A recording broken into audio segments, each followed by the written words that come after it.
Look, you can blame me if you want, but I told Alison that she's got to be sure before she goes in that courtroom that pleading guilty is what she really wants to do. No. This is Alison's best shot, and we've talked about this. I know, and I'm ready. 6 months is a drop in the bucket, right? That would probably best be determined by what you do with that time. Well, Aaron said that maybe we can ask the judge to make sure that I get assigned to the library. Well, I'll see what I can do. And also, I wanted to study for my GED, so maybe you could tell the judge that. All I can do is recommend. The final decision will be made by the judge. Sure, but wouldn't the judge want me to improve myself and stuff? Well, Isn't that what going away is all about? You will be given an opportunity to make a statement, and all those points should be brought up then, along with all the regret that you feel for the things you did that got you to this place.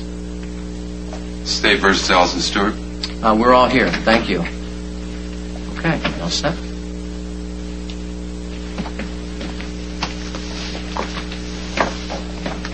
Tom, Alison. Hi. Wow, so many of you. They just wanted to support me. Is that okay? Oh, sure. Most judges like to see an exhibition of family loyalty.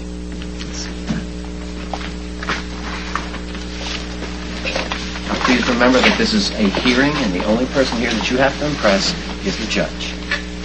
Do you know who the judge is going to be? The DA told me there's been a last-minute substitute.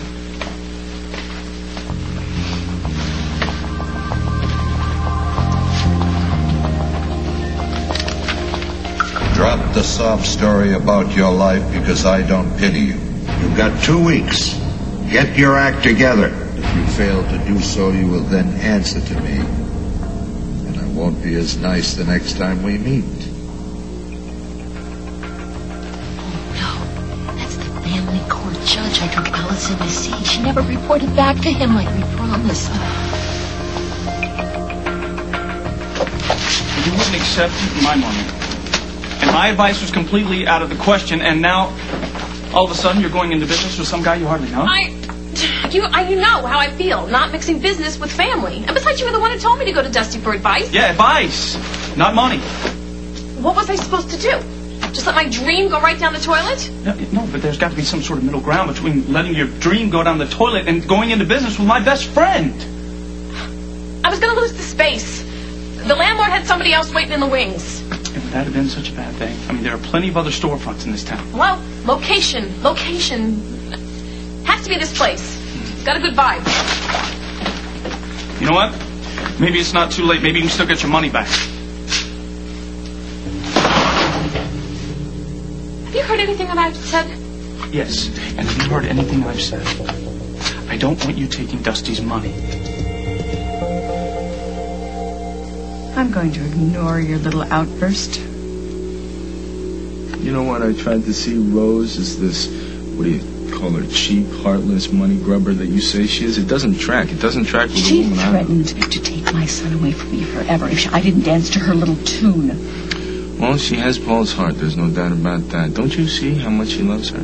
He thinks he loves her. He also thinks I'm his best friend. And you are. What if this whole thing backfires with them? You know, I think you need to ask yourself, if I don't help Barbara save Paul, who is going to save me? Maybe I go to Paul.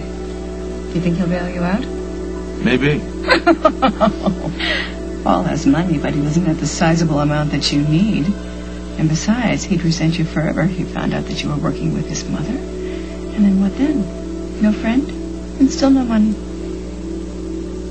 If I go along with this, do not think for a second that I support it, because I don't. Understood. But it doesn't mean that we can't find it mutually beneficial. Why walk? Of course. You can walk right back to Chicago and take your chances with whomever your creditors are. I certainly hope that you borrowed from conventional sources.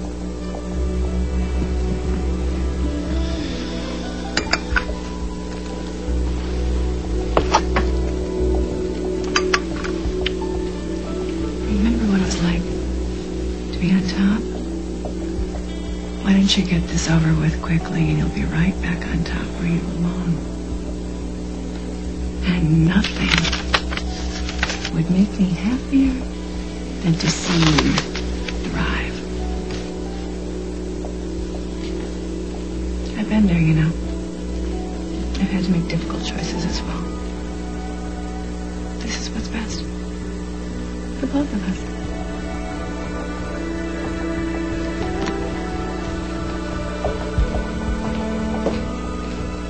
How the hell can you stand there and claim that you never intentionally hurt me, Mike? What did you think was going to happen when you slept with my cousin? I didn't put sleep with Carly on my to-do list. It happened. Oh, oops, just happened, just like that? You know I'm not excusing what I did. I know it was wrong. I've said that till I'm blue in the face. Yeah, well, you know what? I've heard it till I'm sick to my stomach. Well, you know, I didn't go out of my way to rack my brain to see what would hurt you the most and then deliberately go out and do it. Oh, no? Then how come every time I show up on your door to try to come back into your life, you shut it in my face? Okay, you know, 1 minute you tell me that you don't want anything to do with me, and you go to these ridiculous lengths to show me how much that you don't need me, including flaunting that little affair with Jack in my face. And the next minute you're asking me to marry you. There was no affair with Jack. I told you that. Oh, and this is make-believe too, right? No, Mike, this is me moving on. No, this is you stooping to adolescent stunts to get back at me, to hurt me. Listen to me. You threw me out, so I am moving. I didn't throw you out. You said, let's get married. I said, let's slow down. All right, I don't just jump into marriage and hope for the best. No, you just jump into bed and hope you don't make a baby. See? We can't even talk anymore. You know, it's trying to get on the same page with you. It's impossible. You know, I don't think you're ready for a relationship, not with me or anybody else. You don't get to decide that. I'll tell you what I can decide. You and I are not ready to be a couple. And judging from what you've become, I'm not sure we ever will be again.